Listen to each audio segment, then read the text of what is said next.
ओम सभी को नमस्ते। आज का पंचांग 17 मार्च 2026, दिन मंगलवार, तिथि त्रयोदशी 9:22 तक, तत्पश्चात चतुर्दशी,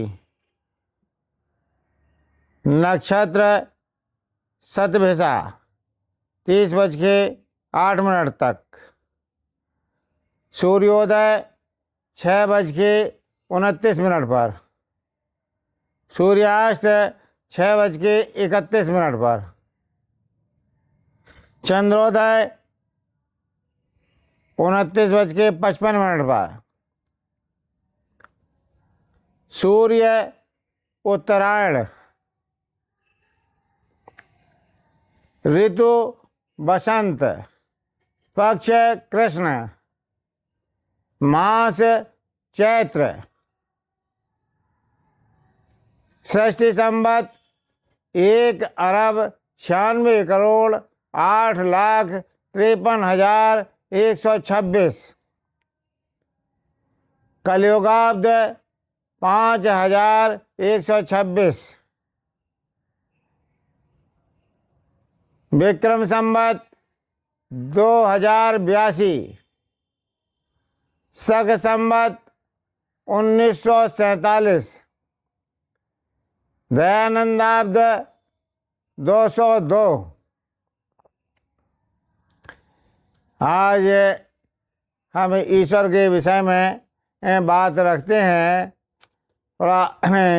यजुर्वेद के 40वें अध्याय का प्रथम मंत्र है, उसमें जो ईश्वर के विषय में कहा गया है, बताया गया है, उस विषय पर इन्हीं बात रखते हैं उस मंत्र के साथ में।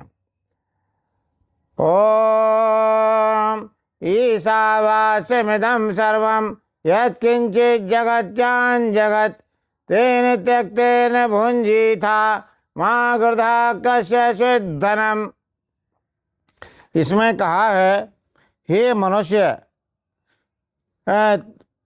तू जो प्रकृति से लेकर पृथ्वी पर्यंत सब प्राप्त होने योग्य सृष्टि में चर प्राणी मात्र संपूर्ण ऐश्वर्य से युक्त सर्वशक्तिमान परमात्मा से आच्छादन करने योग्य अर्थात सब ओर से व्याप्त होने योग्य है, त्याग किए हुए जगत से पदार्थों के भोगने का अनुभव कर, किंतु किसी के भी वस्तु मात्र की मत अभिलाषा कर।